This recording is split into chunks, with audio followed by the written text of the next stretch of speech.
Hello, Anna. Thank you for joining us with Conversations with MM today. Thanks so much for having me.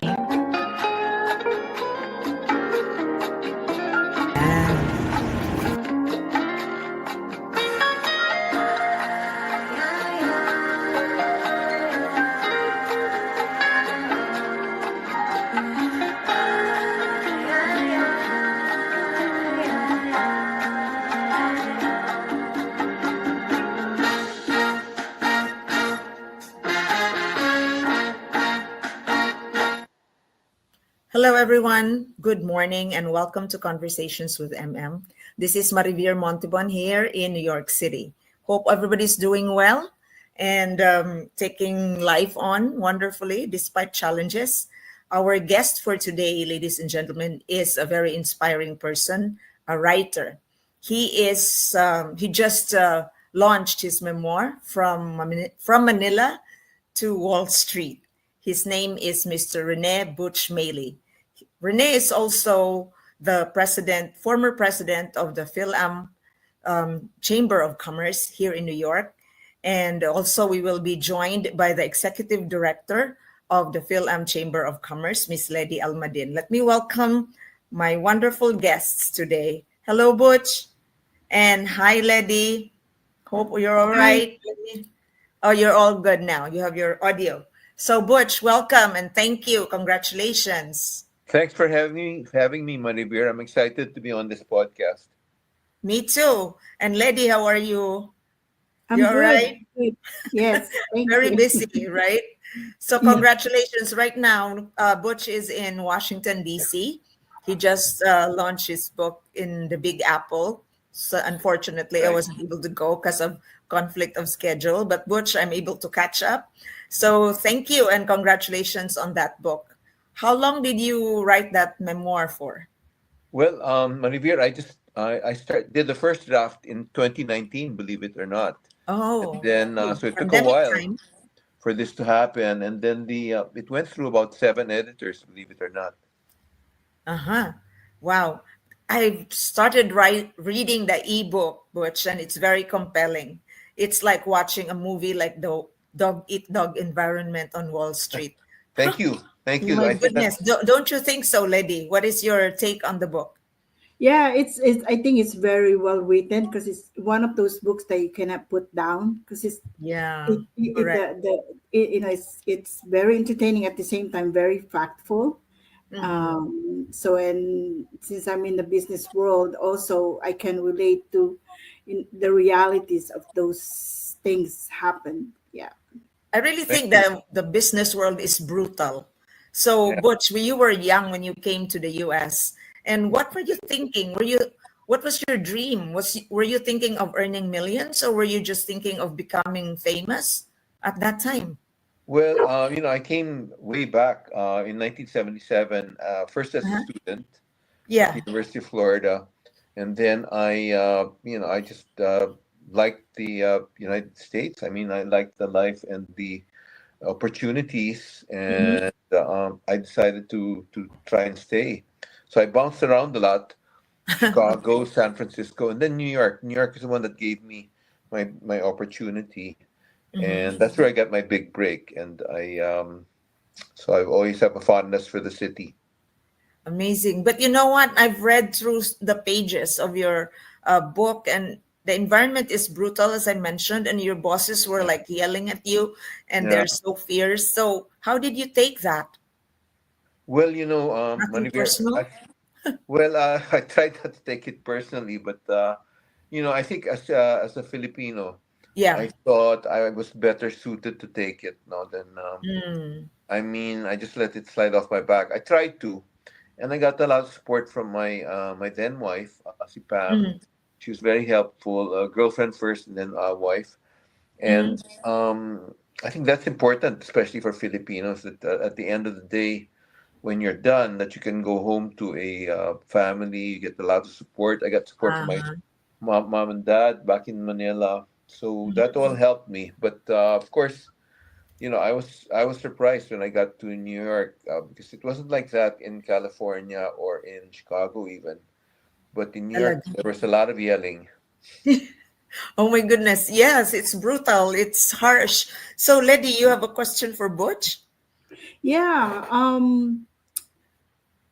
It's just observe. I'm trying to put my shoes in Butch place back then. What would I do? Would I leave? Would I, but I'm Yeah. thinking, what made you really stay in those tough times? Is it because of the grit to be successful, or just the fame, the money? I think it's one thing, but there has to be something that made you push to stay and stay on it and to be successful. What do you think it is? Well, I think I was very ambitious, Uh-huh. then and maybe even now. But I wanted to succeed. I Mm-hmm. was like everybody else. I was chasing the American dream, Uh-huh. and I think for Reginald Lewis, who's a big character in my book, I felt we were like two outsiders, really, because he was black, and Uh-huh. I was Filipino. So we were chasing the American dream together, and yeah, even with my previous bosses, I was determined to stick it out and fight Mm. for it because I wanted to climb the ladder to success. Would it have mattered dahil lalaki ka, Butch? If you were a woman, maybe it would not be possible. Yeah, especially back then, because Yeah. especially in certain environments, no, I mean, with Yeah. Reginald Lewis's team, it was all male, Mm-hmm. except for some secretaries, and I mean, it was like a football team, you know, and there was a lot of cursing and so on. But he was like a quarterback the way he ran it. So yeah, I think it was different. But I think what did change is when Lloyd Lewis took over. When Right. her husband died, Yeah. and she took over TLC Beaches International, six, uh, 64 companies in 31 countries. But she took it over and ran it, and she did a great job too. Mm-hmm. Were you Mm. still in the company when Loida took over?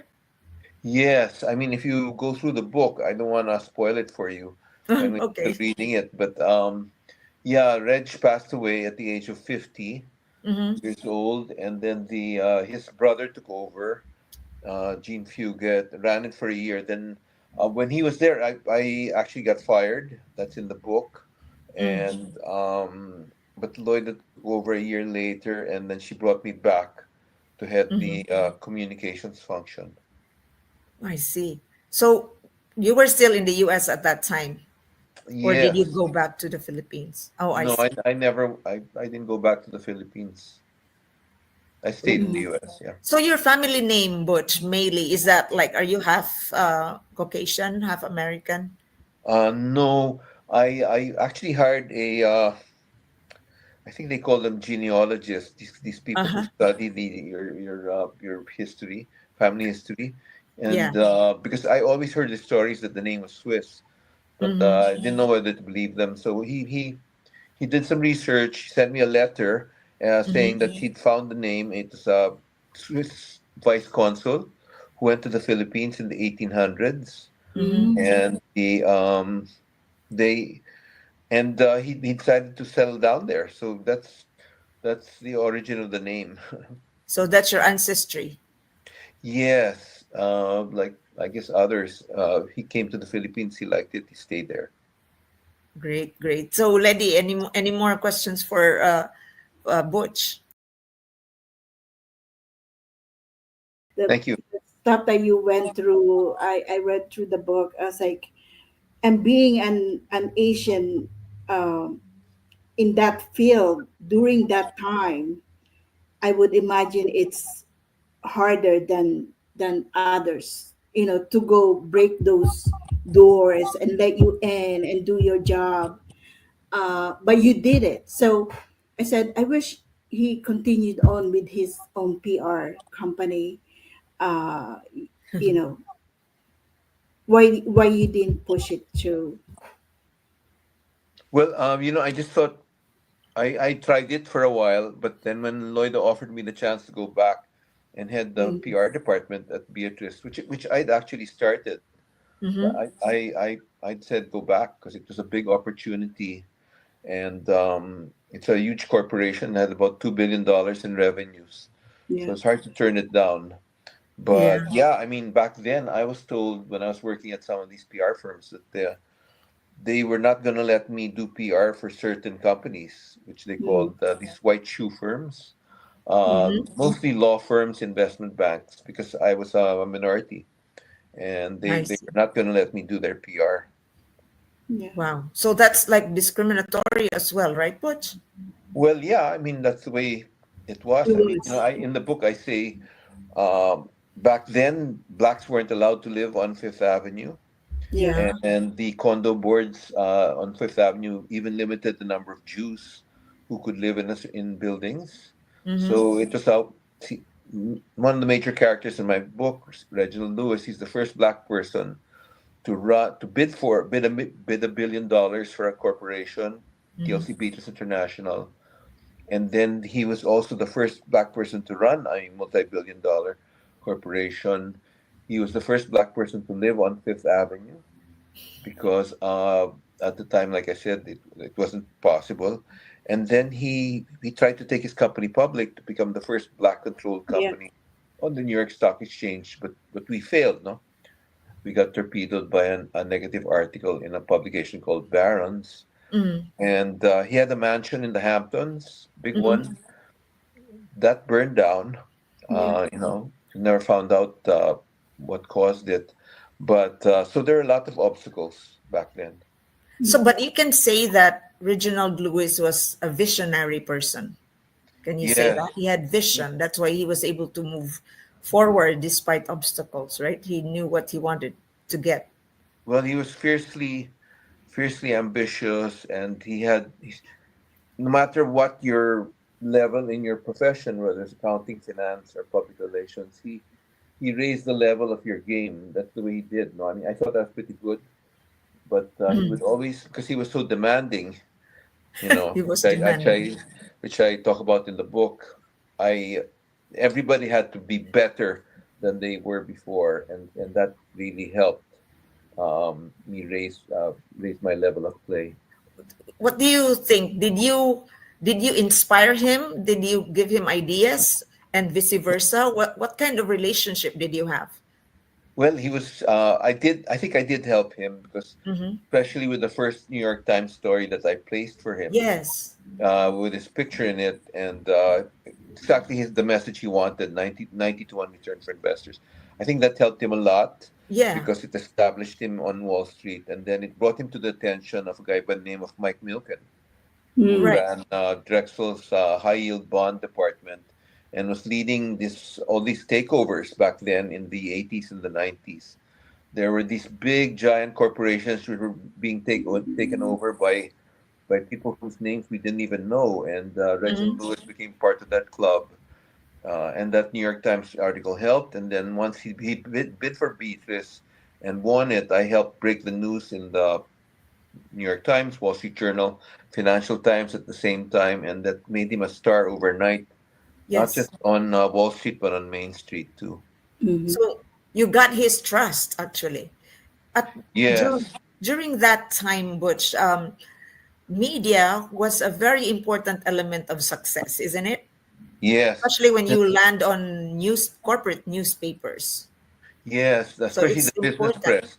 The business press was crucial for us Yeah. to establish his profile. It's crucial for Mhm. Loida to establishing her profile because there's a lot of skepticism about her in the Mhm. beginning because she was only known even to us at Beatrice as a corporate wife.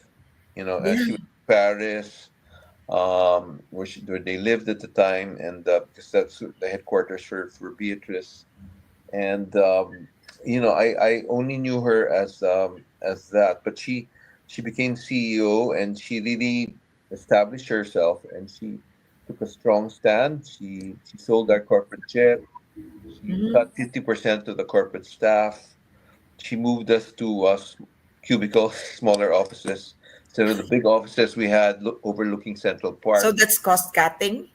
Yeah, she cut Mhm. costs, she raised revenues, Mhm. and she paid down the still Yeah. significant amount of debt on the company. And so as my former boss, Harold Burson, told me, Reg Lewis may have built the ship Yeah. and he may have launched it, but it's Lloyda Lewis who steered it and brought it home.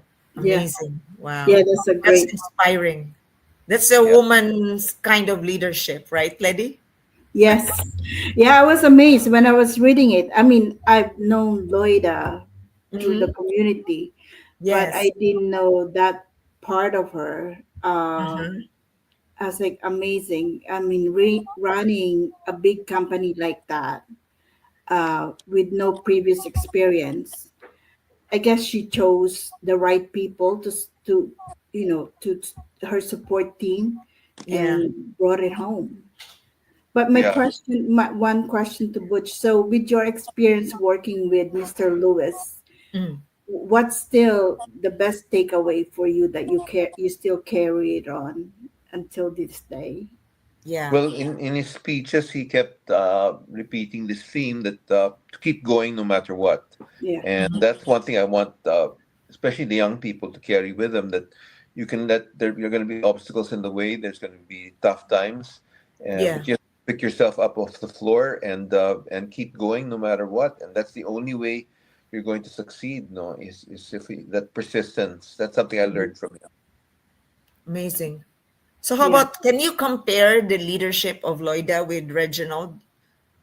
Yeah, I mean that's a good question, Marivir, because I worked with five CEOs and with the Jamaican Prime Minister. They all Uh-huh. had different leadership styles, but uh, like I said, Reg is like the quarterback of a Yeah. football team. I mean, he said charge, and we would charge, Aggressive.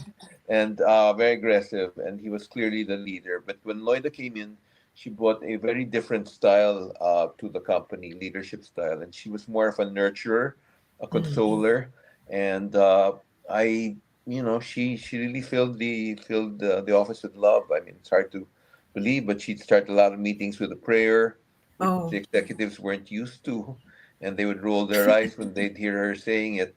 But I always left her office feeling much better so than I less did when I tension came or in. no tension. Yeah, the tension was lifted Nice. when Lloyda came in because before that it was Amazing. a lot of stress and people were dropping out. They were quitting, The and turnover was fast. yeah, Oh turnover gosh. was fast. There was one or two people who lasted just a day, and they were gone by the end of the day. But yeah, it was quite a difficult environment with her husband, but she changed all that. Mhm. That's great. Well, a woman is very different from a man leader, right? I Yeah, think we're so different, Lady. Very It's like nurturing. just nurturing. It just Women is comes out. yeah, yeah. Amazing. So how are you now? If I may ask, Butch, like as a leader. So are you the nurturing type well, or the you'll have to torturing ask. type to get to the goal? You'll have to ask my team, and they're different teams. Okay. One is in disasters, the other is in startups. But I Mhm. try to listen to people. And I try to encourage them. I try my best not to curse them out or to because I just think it's a negative type of feedback, and it doesn't get you the results. So I try to listen to people and encourage them and be positive about it. But Yeah. if they don't perform, I won't hesitate to let them go. Amazing. But then you went home to the Philippines and set up a nonprofit for disasters. What led you to that route? Well, I didn't set it up. I went home to work with another tycoon, Manny Okay. Pangilinan, who heads Yes. A PLDT, Metro PLDT. Pacific, and he has a big hospital group, and he Mm-hmm. has Philex Mining, he's got Meralco Power, and he's got Manila Water. So Right. Oh gosh.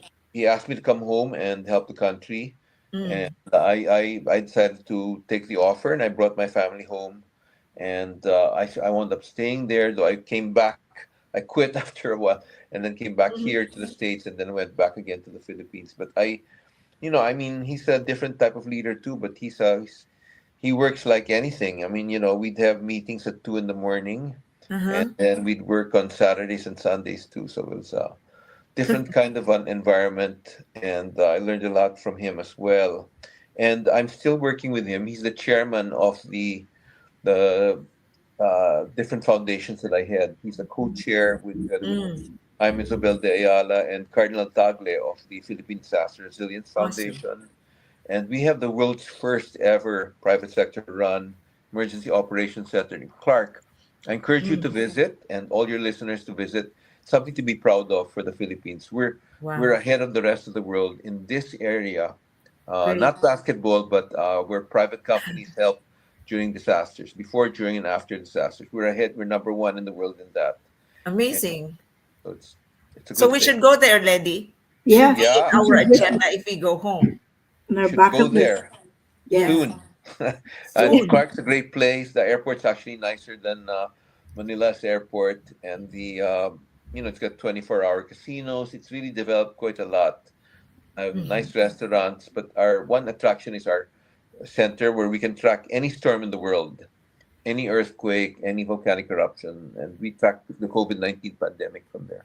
Wow. So for Mhm. sure, you're top of the line in terms of digital technology. Yes, not me personally, but the people, our team there in Your Clark. team. Yeah, we've got so many people coming from different countries Mm-hmm. to visit and observe. The UN is always there, I and see. Mhm. U.S. government, Australian government, the British, and New Zealand. They've all been there, Mm. and they're pretty impressed. That's great. That's a new thing. I just realized that now, just when you told us. Yeah, you can Google Philippine Disaster Resilience Foundation, Oh my. pdrf.org, and you'll see all our different programs there. So among all these things that you've been doing, which for you is really more fulfilling, Butch? Well, That you I really like feel like working. you have served your purpose or something like that. Well, Huh. I like working with the startups too. You can Google QBO Innovation Hub. You'll see Mhm. all the different programs, and they're all young people I'm working with, so it really keeps me active. And also Idea Space Foundation is another Keeps you startup relevant. enabler. Yeah, and keeps me current with the trends. But I mean, it's very fulfilling in helping people during disasters, like during Mhm. Yolanda or Haiyan 2013. I met so Yeah. many people who I met a teacher who lost her grip on her 6-year-old, and Oh. I was there to console her, but she really consoled me. She just said, "Thank you for coming to Tacloban." Mhm. And then I met a 11-year-old who lost his four sisters, Oh and my. so I was really inspired by their heroism. So nothing like helping people in disasters. So that's very fulfilling. And then my current journey as an author is also very fulfilling. I'm meeting old friends like Yeah. Ledy and the The Philam book Chamber. journey. And now I'm in Washington. U.S. Philippine Society is hosting me later today. I'm looking forward to that. And then we've got our New York City actors coming over to perform scenes from the book, which I'm looking Oh, forward to. And then tomorrow I head for Philadelphia for the public library there for wow. a Wednesday evening event. Yeah, amazing. You know, Led, I told Butch a while ago that his book could be a good movie, actually. I was thinking about that. I was Yes, like, it's fast you know, paced and it uh, has a goal. And then you reached your goal. It's an yeah. Have you amazing, have inspiring one. any suggestions of uh, making this a movie or Are you working on because it? KKR, I think I forgot the title. KKR Takeover had a movie. I Yeah, forgot the well, title. there was a movie a few years ago called Wall Street with Michael Wall Douglas Street and also, yes. Yes. what's I forgot the guy's name, the young guy, Charlie Sheen. Charlie Sheen Charlie Yeah, Sheen. and and Michael Douglas. Lloyda actually and Michael Douglas. Lloyda actually alludes to it in her blurb for the book, which is on the book back Mm, cover and also on the Amazon site. But Yeah. yeah, no, I think it'd be great. My son works in Hollywood, so I'm mhm. hoping that he'll help me out. At least Yeah. he's slow Looking on the I was forward totem to like, that. pole. He's not. when I was reading this, I was like, I can see this in a movie, like Wall Street type or that takeover kind of Yeah. thing, a movie. It's good But Well, because any, it's yeah, it's good because it's also like you, Filipino, and Yes, Reginald, Black yes, American. So yes. it's inspiring. It's a pushing it into the mainstream. It'd be good for us as Filipino Americans, and be good for African Americans, because he Reg is their hero, and the book is a As number Loida. one. Yeah, and Loida would be good for women, and then the book's a number one Amazon bestseller. Last weekend it was number one Good. in business book, Wow. Congratulations. so I was pretty happy with that. So we'll see. I mean, I'm hoping it'll get the attention of Hollywood.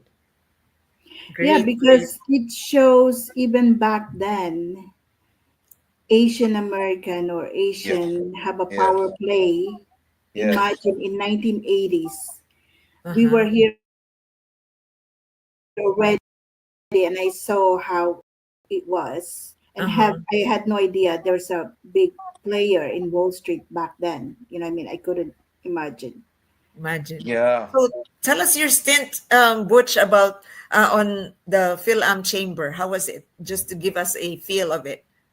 Well, that was a glorious time, really, with the Phil-Am Chamber, because I Wow. remember the Phil-Am Chamber from the old days. This was Mm. started back in 20, in no, sorry, in 20s, 1916, 1920s. 1920, Yeah, it's an old around the, organization. yeah, more than 100 years old. Mm-hmm. And I remember when I was new to New York, it had its own office. It had its all these maps, which are ancient and valuable. Then it had the of the Philippines, and then it had used to host a lot of presidential visits. So I tried to revive that, and we did manage to host the visit of President Gloria Macapagal Arroyo at the I think it was at the Plaza Hotel, and so that was a big event. Mhm. And when President Noynoy Aquino came by, I think we helped out in that as well.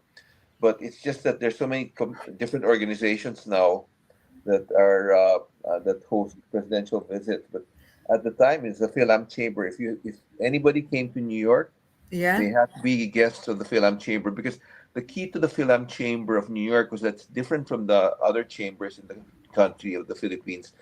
It was very corporate. So a Mm. lot of American companies that had invested in the Philippines were members of the Phil-Am Chamber. So I that's see. what made it different. And the people who ran it back then, a lot of them were Americans, and so had a Oh, different flavor. Had a different flavor. amazing. Mm-hmm. Yep. Any remark on that, lady? What's that? Any remark on that? No, I was when I joined the chamber, Butch was the president, right? So I've Oh, seen Yeah, okay. these events before. Uh-huh. So, but landscape change, technology evolve.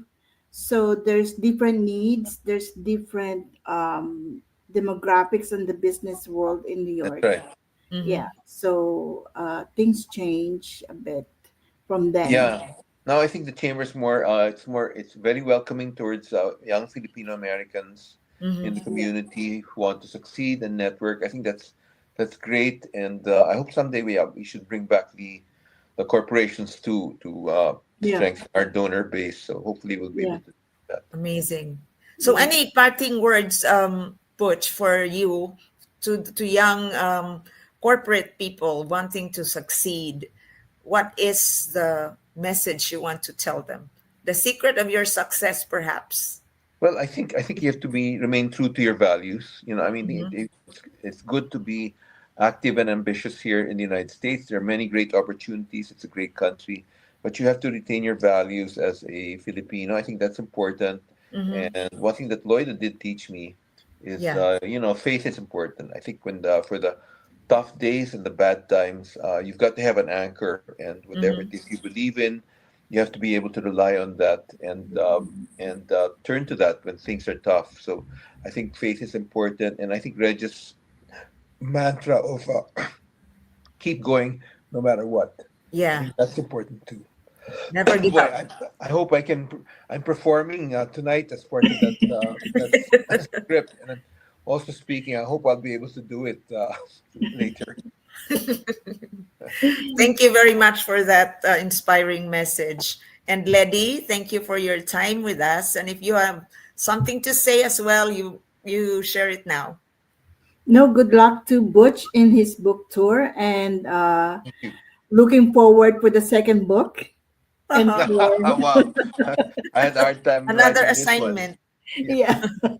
No, and Because let's encourage people to join the Philippine Chamber of Commerce of New York. Awesome. yes, Thank there's a you. lot of growing numbers of young Filipino Americans in New York Yeah. that are entrepreneurs. So that's one group that we're trying to cater. So we welcome everyone, um, and good luck to Butch. Thank you. Good luck to Butch on your journey in this book tour, and hope continue being the number one, the best seller that you are. You Thank inspire you. us. Thank you, Thank you, Marivir. everyone. Thank you, Thanks, Ledy. Butch. Thank Thanks, you. Ledy. Thank Everybody, thanks you. for watching, and take care of yourselves and take care of each other. Bye for now. Bye. Thank you. Thank Bye.